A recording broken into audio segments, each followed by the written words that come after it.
Hey guys, so it is Minerva Tuesday, and today we're talking about Ultimate Regalia of Almighty Minerva. So we're going to jump straight into it, and the first continuous is basically a reference to Stride. So continuous, this card cannot be ridden except by this card's ability, and if your opponent's Vanguard's Great Theory Gator, it gets all of the following. So first skill, continuous Vanguard Circle. During your turn, all your front row units get plus 10, so once you're going to this, you're basically getting pseudo Persona Ride.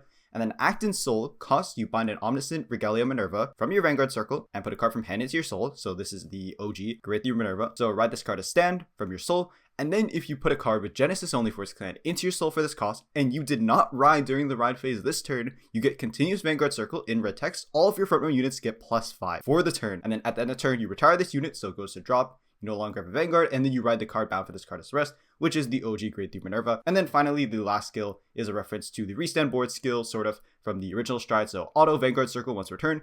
When this card attacks, when this unit attacks, costs counter +1, soul +3 at the end of the battle, stand this unit, and this turn it gets Stride -2.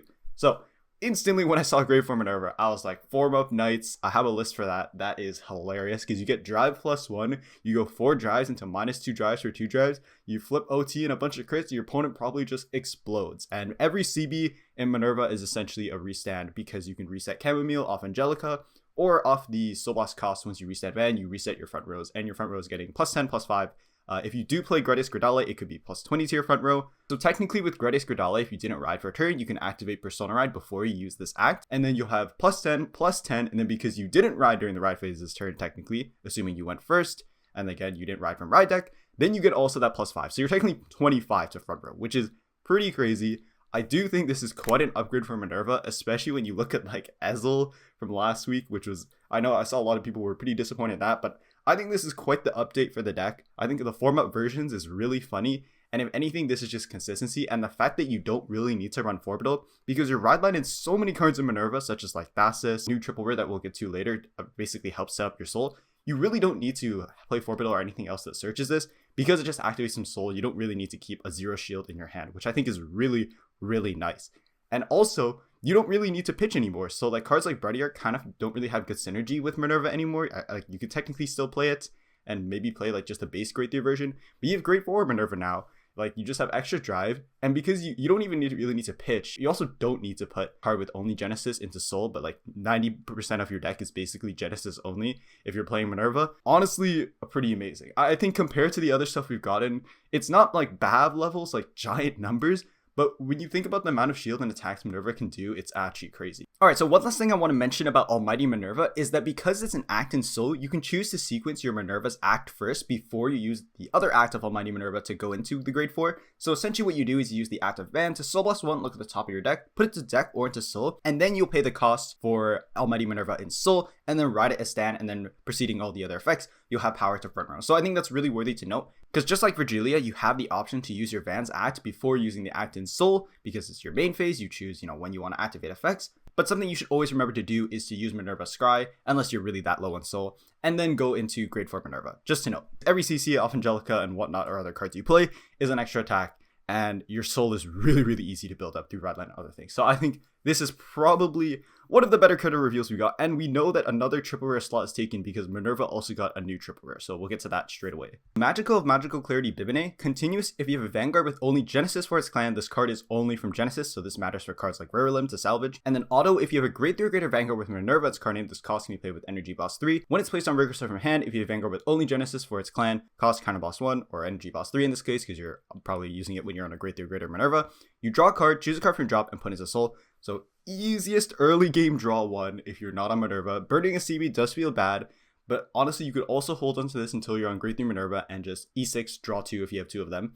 And then it's got like a Rockagore effect for the last skill, so auto rearguard circle. But when your Great Theory Greater Vanguard with Minerva, its card name attacks, and if your Vanguard did not stand by a card's ability this turn, costs Counter Boss 1, stand this unit, it gets +5k until end of turn. So essentially what this is letting you do is if you high roll both of them, which is like honestly so easy because you're deck thinning, and you have a lot of cycle, either you're running Biscotti or Spiral Cutie. I would probably prefer Spiral Cutie just because you want to spend your energy on this card. Basically, Minerva's Vanguard restand skill for the base grade 3 is tied to your opponent's Vanguard's grade. So essentially, Minerva going first was just only doing multiple attacks through, like, let's say, Angelica or Thasus, Soul Blasting and calling Chamomile from Soul, and that felt really bad because you're basically just like doing 3-4 swings with not so great numbers because a lot of things was tied to your opponent's Van being grade 3. So now with Bibinay, you're essentially just doing 5 attacks that are really easy, and you want to slam this turn 3 because you're just going to E3 draw 1. You can still probably run Biscotti. It would be a little bit awkward because you're clashing, and I think CBing for Biscotti would feel really bad because again, every CB is basically something you want to spend on Chamomile to get an extra extension and basically do up to 7 attacks. Sometimes you can technically cheese more with the CC Witch that JP was cooking. Most of the time, Minerva's doing 5 to 7 attacks. Let's just say that. Bibinay is really good. This is your go first play. I do think it's a little bit awkward that they didn't have a card that basically errata or changed Minerva's skill to restand, but I think they didn't want to make Minerva have a Vanguard restand when your opponent's in grade 2. So instead, they just designed this card. And also that draw 1, salvage any card from drop into Soul, again, sets up everything. You can put Chamomile back to Soul. You can put Ultimate Regalia back to Soul and have that set up for your turn 4 when your opponent's on grade 3. If you went first, you strat up. Or you can play as like a blind take second deck and just go straight into Ultimate Regalia and just blow up your opponent.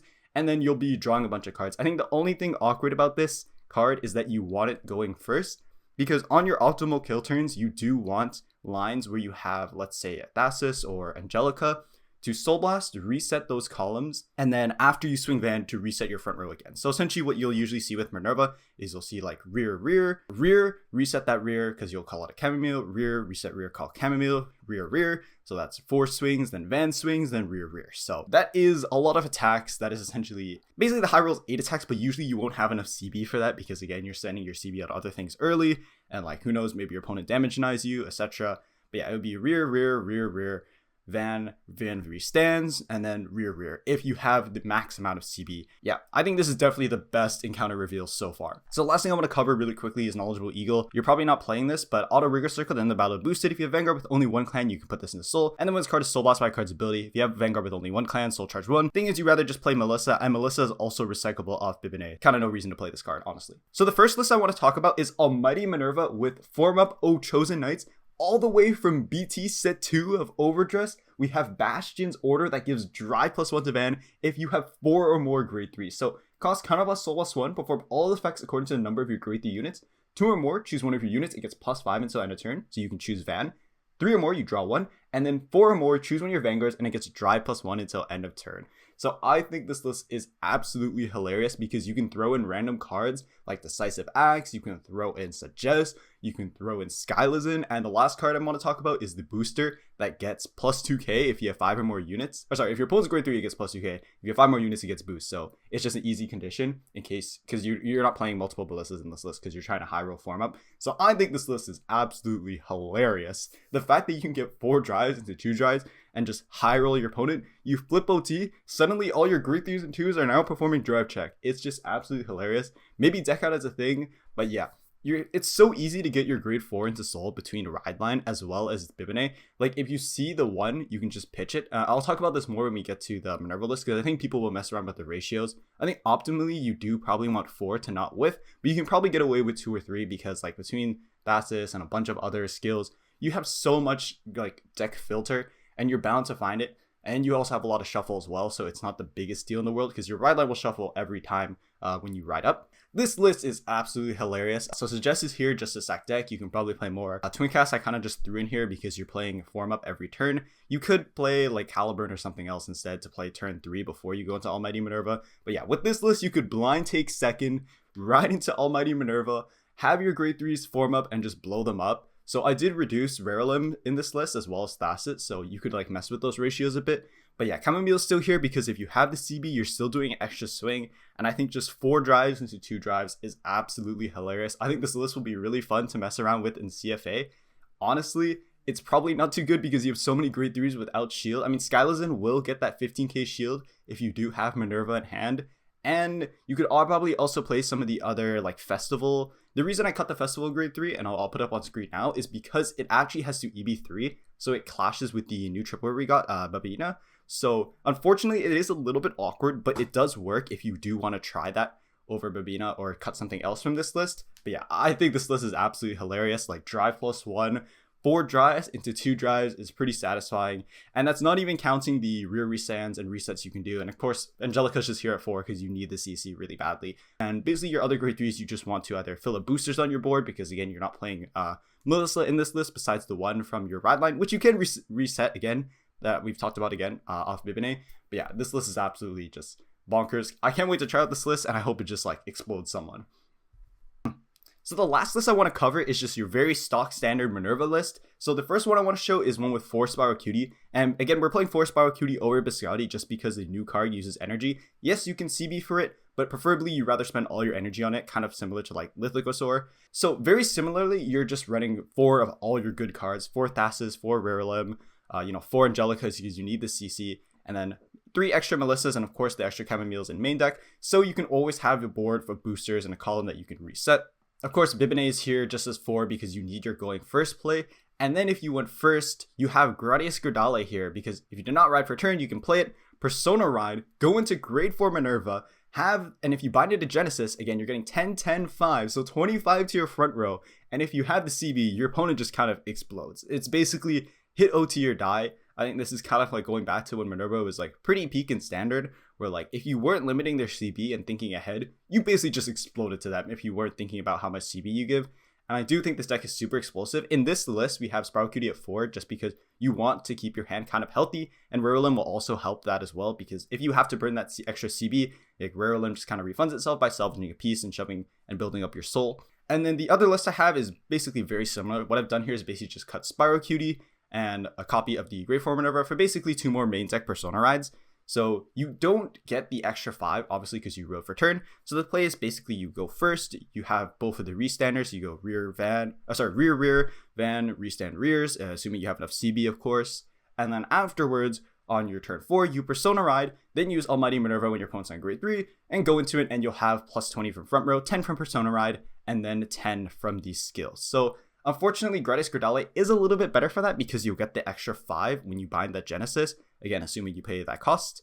But yeah, honestly, I think the deck looks pretty straightforward in terms of like good Genesis cards because there isn't that much competition. There is the Witch you can play, but I don't think you really want to be putting a blank back to deck. And because you have to really cut deck space for either Cyclers or Grade 4 Minervas, depending on how consistent and how often you want to see it, you can do that. Fronts are also probably an option. I think Caliburn is also a really good option as well. You do have like Dendron and other things to CC. A Nucleate Angel does also work, interestingly, but you probably don't want the space for that because, you just have better Genesis cards you can run, or like cyclers such as like Biscotti and Spiral Cutie, like I said before. I think Battle Sisters Cocoa is also really interesting in this deck because you get the stacking and the soul, because once you're on grade 3 Minerva, once you go into grade 4 Minerva, you don't have any more scrying afterwards. You can always use the active Van to scry before you go into grade 4 Minerva, but you'll get 1 extra scry off Cocoa, and then you also have the extra shield and kind of like extra tempo to build with. But I don't think it's necessarily needed, just a card I wanted to mention. So yeah, thank you guys so much for watching. Let me know what you think of these Minerva lists, or if you're planning to play the deck yourself. I think definitely the buyouts will happen. I think Spiral Cutie will probably go up like before. Kind of hard to say. I think it's better to wait for JP lists, but usually this is what you'll see around Cutter Staples and things that happen for buyouts. But yeah, thank you so much for watching and have a great day.